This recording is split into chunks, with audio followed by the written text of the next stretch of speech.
Un dessin apparut à la suite sur une autre nouvelle page. Mais ce dessin me laissa perplexe. Il s'agissait d'un portrait et j'ai tout de suite reconnu le visage de l'homme qui était représenté. Je le connaissais bien, car ce visage, c'était le mien.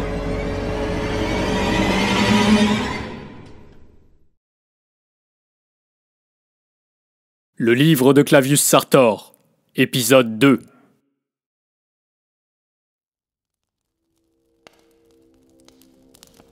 J'eus à peine le temps de réaliser les faits qu'une main se posa sur mon épaule. Une main froide. Surpris, je me retournai alors, m'attendant à me retrouver face à un terrible individu habillé en noir, encapuché et au visage masqué, tel que j'imaginais ce Clavius Sartor. Mais je fus soulagé de découvrir un autre visage. Devant moi était présente une jeune femme aux cheveux roux et aux yeux clairs, noble d'apparence et s'excusant de m'avoir fait patienter aussi longtemps. Mais il ne s'agissait que de la réceptionniste que j'attendais alors depuis plus d'1 heure. Il y avait enfin quelqu'un pour s'occuper de moi dans cette auberge. Voulant se faire pardonner, elle me servit un verre de vin qui soi-disant était le meilleur du village, ce qui n'était pas de refus. Nous commençâmes à parler longtemps, buvant le vin qui avait un goût, ma foi, très âpre, et lors de notre conversation, je remarquai qu'elle avait un fort accent, ma foi, particulier.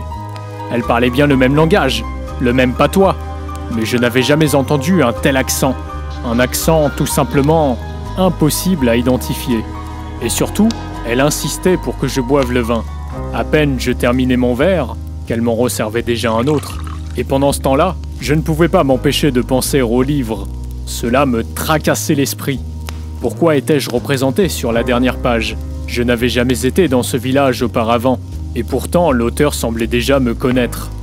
Était-ce une vieille connaissance? Un lointain cousin jalousant mon héritage de seigneur? Ou était-ce tout simplement, bien que je sois sceptique à cette hypothèse, le diable? Mes pensées se firent interrompre quand la jeune femme me servit un énième verre de vin. Mais je commençais à être ivre, et de maladresse, j'en renversai sur mes vêtements. Après tout, ce n'étaient que mes vêtements de pèlerin, rien de grave. J'avais tellement patienté que j'étais content de trouver enfin de la compagnie. Le temps passait très vite, bien plus vite qu'aux heures précédentes. Cela faisait déjà un moment que notre conversation avait commencé, et il se faisait tard. Il était temps de se quitter. Au fait, je ne me suis pas présenté. Je m'appelle Antoine de Troyes, lui dis-je. Et à son tour, elle me répondit « Moi, c'est Éléonore. Éléonore Sartor. » Sartor. Sur le moment, je n'avais pas tout de suite fait le rapprochement, quand soudain, la cloche de l'église sonna 5 fois. Après avoir terminé mon dernier verre de vin, ce n'est que lorsque j'ai remis le livre à sa place que j'ai réalisé. Cela m'a brusquement dessoulé en une seule traite. J'étais bel et bien face à une dame qui était en vérité la fille de l'auteur. Elle avait compris. Elle avait compris que j'avais compris. Soudain, son visage changea d'émotion, passant de la joie à la rage, et elle commença à me hurler dessus d'une voix stridente, me disant que ce livre n'aurait jamais dû se retrouver entre mes mains. Ses yeux dégageaient une haine si forte que je pensais même qu'elle allait se transformer en loup-garou, en monstre, et par ailleurs, un mystérieux détail me marqua. Son accent avait disparu. Je vis le sol trembler, faisant vibrer les étagères, faisant balancer le fauteuil, briser les verres et grincer les couverts qui résonnaient de plus en plus fort dans le réfectoire, comme si une tempête surgissait uniquement dans la pièce. La dame se rapprochait de plus en plus et à chaque pas qu'elle faisait, je voyais son visage se déformer, petit à petit avant de disparaître dans une épaisse fumée noire, recouvrant l'intégralité de la pièce. Quand soudain, plus rien. Je me réveille au cœur de la forêt, dans une misérable cabane avec un affreux mal de tête. Il fait encore nuit noire. J'entends les branches des arbres bouger sous le souffle du vent. Je ne sais pas comment je suis arrivé ici, et les souvenirs ne me reviennent pas. Peut-être me suis-je tout simplement écroulé sous la fatigue en plein milieu du chemin de Saint-Jacques-de-Compostelle, et qu'en réalité je ne suis jamais entré dans le village.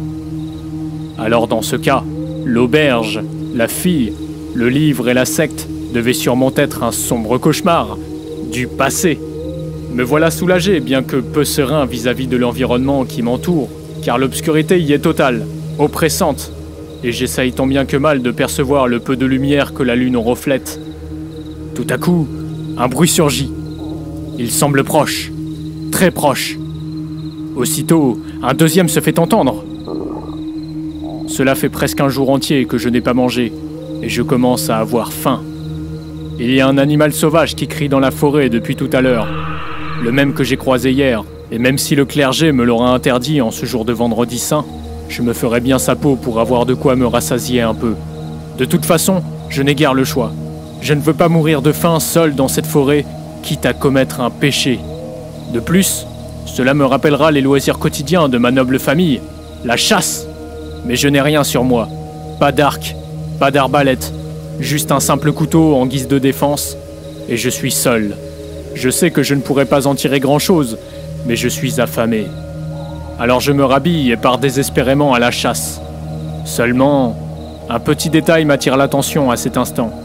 Je remarque que mes vêtements sont tachés de vin. Je remarque également sur mon avant-bras une mystérieuse scarification, une signature, celle de Clavius Sartor.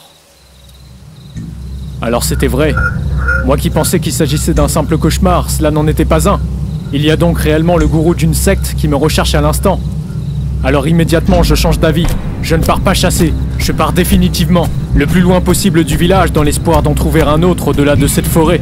Je marche de plus en plus vite, ma jambe gauche me dit cours, et ma jambe droite me dit sois prudent. Bref, je pars, je n'y remets plus jamais les pieds, et je reprends mon chemin en direction de Saint-Jacques-de-Compostelle. Les heures passent, il fait froid. L'étrange animal que j'avais déjà croisé crie toujours, et il fait nuit noire. Toujours nuit noire dans cette forêt. Quand soudain au loin j'entends un chant. Une voix féminine, suivie de voix masculine. Le chant me semble religieux. Il est suivi d'une prière dont je n'arrive pas à identifier la langue. Ce n'est pas du latin, ce n'est pas du patois de la région, ni du François. Qui diable sont ces personnes? Que viennent faire ces gens dans cette forêt, en pleine nuit? Cela doit faire plus de 2 heures que je marche en direction du sud, et j'ai l'impression que le chemin est interminable. Rien ne change depuis que je suis arrivé. Les arbres, les mauvaises herbes sur le chemin, le vent, le froid. De plus, je me sens suivi en permanence par cet étrange animal qui rôde autour de moi sans que je l'aperçoive. Ce n'est pas seulement parce qu'il fait noir et que je n'y vois rien, mais je suis convaincu que cette forêt est maudite, car je m'y sens oppressé où que j'y sois. Je pense déjà au prochain village que je trouverai sur mon passage. Un village où je pourrai me reposer, manger, dormir et oublier cette sombre histoire. Avec un peu de chance, il y en a un dans 1 heure.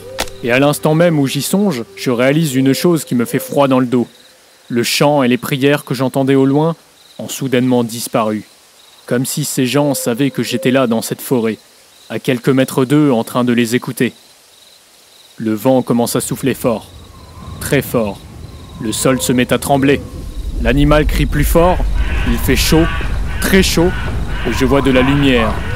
Mais ce n'est pas celle que j'espérais. La forêt, elle est en train de brûler. Alors je cours le plus vite possible pour ne pas finir carbonisé. Cela dure de longues minutes pénibles où je vois le feu me suivre de plus en plus vite, les branches d'arbres tomber se faisant dévorer par la force des flammes et l'air devenir de plus en plus irrespirable par une épaisse fumée noire. Je cours sans connaître ma direction, me voyant déjà mort et revoyant toute ma vie défiler à la seconde. Et après ce long calvaire, essoufflé, je franchis alors les derniers arbres et je sors enfin de la forêt. Mais là, je réalise, terrifié devant les faits et sans trouver d'explication rationnelle, que je me retrouve face au même paysage, face au même village. Je n'arrive pas à y croire. Je n'ai pas bougé d'un poil. J'ai fait du surplace. Comment diable est-ce possible? Désormais, je n'ai nulle part où aller avec ce feu qui ravage la forêt. Alors à contre-cœur, je retourne au village. Le soleil commence à se lever, et malgré la fumée noire qui recouvre le ciel, j'y perçois de légers détails grâce aux maigres rayons de l'aube qui la traversent. Cela commence par quelques reliefs, quelques couleurs, quelques formes et quelques sensations. Mais je dois avouer que je ne m'attendais pas à voir cela. Comment pourrais-je décrire ce que je vois? Des rues ensanglantées et remplies de corps décapités baignant dans leur propre sang, Il y a littéralement face à moi une immonde boucherie s'étalant sur de centaines de mètres, comme si le village avait sévèrement été frappé par la colère d'une force surnaturelle. Une horreur. Et moi, pétrifié sous les bruits sourds des cloches de l'église, le pied posé sur un cadavre désossé, j'y vois au loin, à travers la fumée, des torches allumées bouger dans tous les sens. Puis, quelques secondes plus tard, j'y vois un groupe d'individus au visage masqué et tous vêtus d'une longue tunique noire me fixer du regard.